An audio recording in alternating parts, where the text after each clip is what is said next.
how can I teach my child Persian at home? And this doesn't have to be a complicated process. It could be as simple as incidental learning at home, from different items in the kitchen to food to nature. These little anecdotes of vocabulary expansion can allow the child to really understand and absorb through osmosis the different words. So if you're going out to the zoo, you can say those words in Persian and assist your child in expanding their vocabulary. So the next time they see a lion, they call it a sheer, or if they see a cat on the street, they say gorbe. These are very simple anecdotal sort of incidences where a child can easily input their mother tongue instead of using the English equivalent. So it doesn't need to be complicated. It can be done little by little, day by day, and it builds their vocabulary and their confidence, and it makes it fun. Like, it doesn't feel like a chore, and it becomes part of the everyday conversation. Even though you're not fluent yourself, there are resources available that can help you read if you don't know the alphabet or if you're still just learning. So don't let that be a barrier to communicating to your child in Persian, because there are ways that you can learn and create that sort of environment that allows for the child to be able to, through auditory channels, learn the language, which is actually the easiest and simplest way to teach language, is through the auditory repetition method. So I hope that's a useful way of starting your Persian language journey. If they have any more questions about how to teach a child at the home, I have a full list of resources that you can use if you're not fluent yourself, that are in Finglish, English, and Persian. So if you're also learning English, you can utilize them, and if you're learning Persian, you can utilize both the Finglisi transliteration or the Persian characters. Happy learning. The second most asked question about how to teach Persian to your kids abroad is, what books or materials are available for kids who are living outside of Iran and don't have access to the resources that are available inside the country? So I have a full listing of apps, videos, podcasts, books, online resources like apps, YouTube channels, and physical books that are both Persian, English, or transliterated. Also storybooks that are in Persian and English.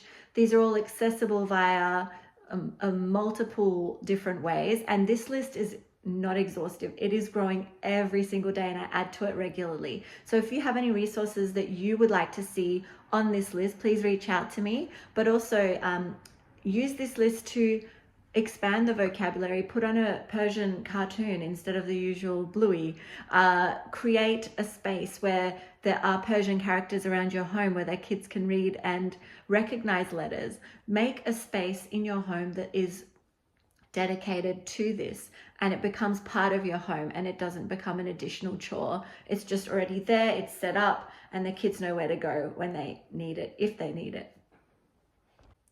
The third most asked question on Google is, how do I keep the Persian strong when everyone around me is speaking English? And this one resonates deeply with me because my spouse also speaks English. So literature suggests that as little as 30 minutes to an hour a day of exposure to a language in language immersion actually is sufficient to maintain that language. So if you are finding it quite time poor, if you dedicate 30 minutes to an hour to just have that Persian immersion conversation with your children, that auditory channel remains with them and allows for them to continue to speak their mother tongue. So it is a misconception that children can only learn one language. They're actually incredible. Their brains are like sponges. So whatever you put in will inevitably come through as the seeds of the foundations of this language. So as little as 30 minutes a day to up to an hour is really what's required to allow for that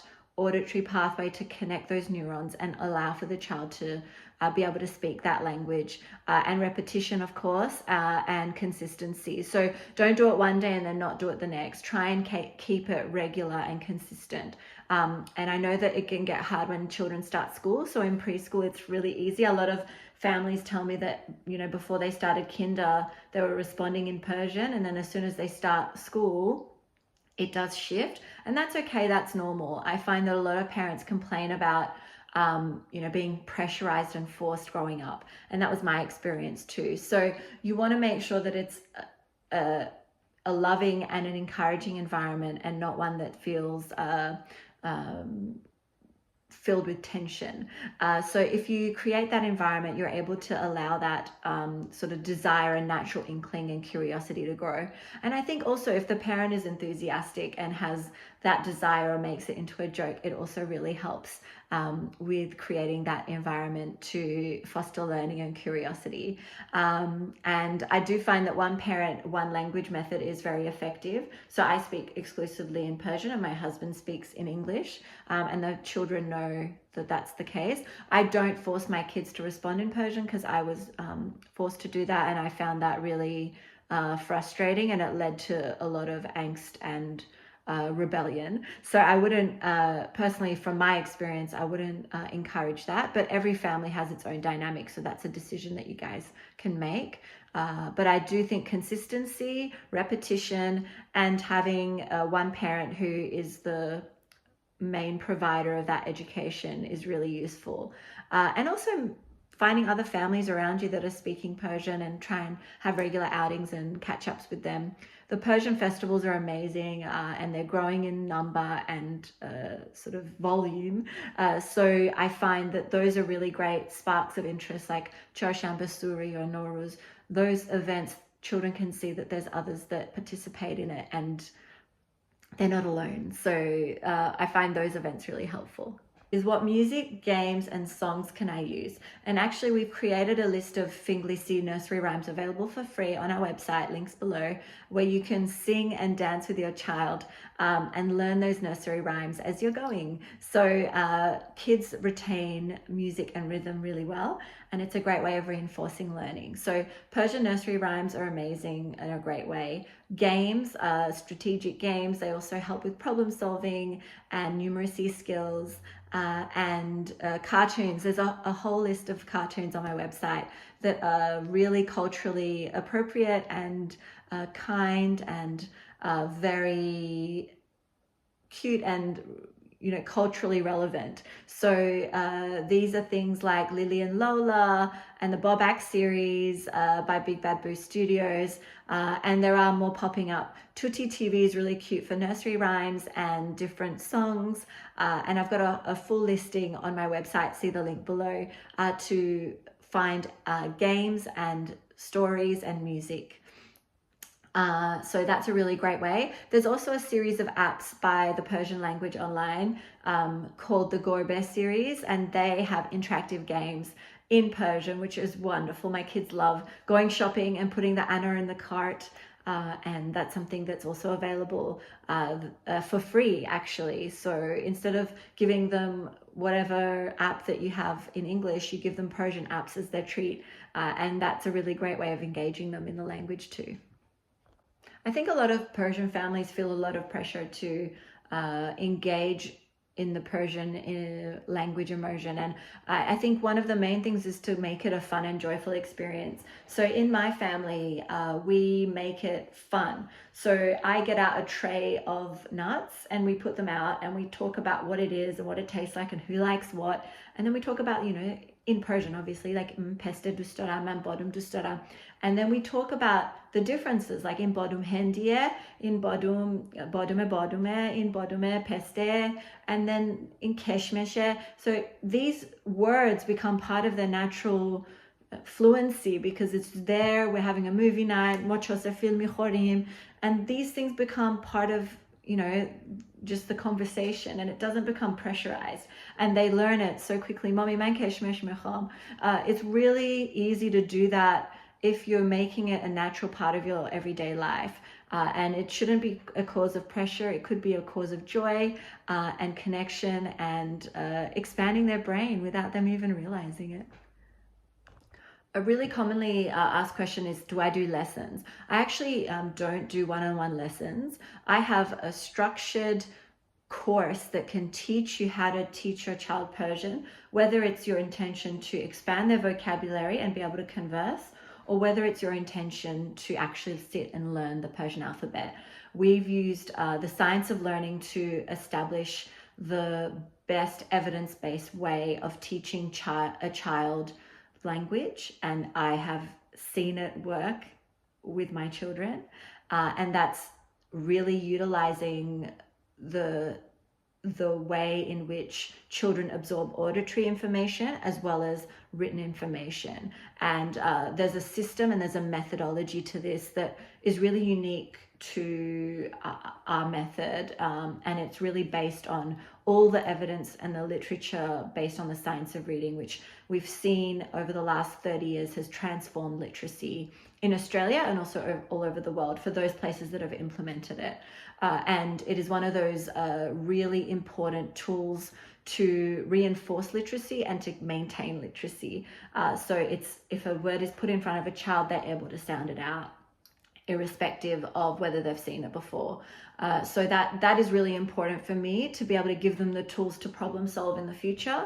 And there are classes available. So there is methodology to teach at home if you're interested in homeschooling, and there's a whole slew of Persian schools that are available now all over the world. I'm in Melbourne, so there's an Iranian cultural school that does an amazing job on a Saturday. I believe it's 4 to 5 hours on a Saturday afternoon, and I can link the information below. They actually stock some of our resources too, and all over the country as well as the world, there are now popping up more Persian cultural schools with Persian immersion and utilizing different methodology of teaching. I can collate all that information and send it below. And I think that it's one of those things that if you don't feel confident, then you should also find a way to outsource. But I want to share that it is something that you can do if you are feeling passionate about it, because it empowers you to learn while you're teaching your kid. And that's really what is really transformative and a wonderful process for everybody in the family. A lot of people say that their English is stronger than their Persian, and that's okay. I think really we're looking at the intention of connection rather than fluency. So fluency does evolve with time and, with desire. I became fluent in my 30s because I was really passionate about teaching my children and reconnecting. So I delved deep, but the grassroots and the seeds were there that were already planted. So I had those neural connections. And I think really it's about having those neural connections, but also making it enjoyable and fun. It's really not about pushing the agenda and making the child feel like it's another chore. So I think it's okay if your English is stronger. You live in an English-speaking country, of course it is. But if you have those tools to establish connection and maintain connection, then I think that's really a wonderful bonus that you can instill in your child. Number 8 is, how can I strengthen my child's Iranian identity? Now, there are so many ways you can do that. Firstly, family. So if you have aunties, uncles, grandparents, they're key, and they have a great way of bringing in stories and food and that connection. Other ways are, as I mentioned before, festivals. So in your locality, there might be a Nowruz festival or a Chorshanbe Suri where you jump over the fire, or even restaurants. Going to a Persian restaurant with all the Persian carpets and the pushtis and the decking is a really beautiful way of connecting to your heritage. And I find that that's a really elevated space for my children whenever we go to the Persian restaurant, and it's got this like beautiful ambience and the food they're familiar with. They can order kubide and khoresht and barg, and they just love it. Another way is to make the cookies. So my kids are obsessed with nokhodi. So thinking about how to make that and emulate that in the kitchen. 1 year for my son's birthday, we made his name out of tadig, and that was really cool. So we wrote his name in the shapes of the potato, and it actually came out backwards because we didn't see the flipping. But anyway, it was fun and it was memorable, and he loves tadig. Who doesn't? And reading books, reading Persian poems, saying Persian idioms. Persian idioms are actually one of the most hilarious ways of connecting with the heritage. Whenever my dad whips out a Persian idiom, I just feel like it's so apt and it captures the moment so well. So that's a really good way, a good methodology of implementing, strengthening your Iranian identity. How do I track my child's progress? So I guess this is not really a formal test, but as a parent, you can see the changes and shifts in their vocabulary and in their nuances, and in how they utilize words in sentences. So I guess that's really a personal tracking that can occur if you see, from one day they say cat and then they say gorbe, or if they're, they know the words for all the food and fruit in Persian. So that's a really great way of keeping track of their progress. If they can count in Persian, I mean, even better. But these milestones are really just little notes of gratitude and milestones for internal growth. You say, okay, they're really strong in this area, and now we can move on to fruit and vegetables, or now we can do animals, or now we can move on to insects. So you can track that just through everyday interactions and growing in your own learning too, which leads us to the last point, which is number 10. So a really big hindrance to families not actually taking the first step is that they're not fluent themselves. So they lost the ability to speak Persian for many reasons. I was never born in Iran, so it was, never culturally ingrained in me, but my parents maintained the language just by communicating with me only in Persian. And I know that a lot of my friends and peers didn't even have that. So if they weren't fluent themselves, it was really hard for them to consider or even think about passing on their heritage. And now with a lot of mixed marriages and cultural sort of ambiguity, we see that a lot of the language is being lost. And I would hate for people not feeling the confidence internally to even try and take a first step. So this video is for those of you who really want to connect in but don't have the confidence and feel inadequate in your capacity. I want to say that I also felt that way, and it doesn't need to be that way. It can grow with time, and you can learn while you're teaching your children. It doesn't have to be a hindrance. And I think the biggest growth and learning for me is actually teaching myself. The byproduct is my kids learning now, because I am so internally motivated to learn. I want to be able to read complicated literature. I want to be able to understand these texts that I would never even dream about reading in the past. So this is your call to gain the confidence, to grow, and to not make excuses, because there is no excuse anymore. The resources are there. 10 years ago, they weren't there. I couldn't do it, and I had to find a way. Now those resources are there. Every word is broken down. You can do it. And as you do it, you will build the confidence to do it. It's really that simple. So I want this to be a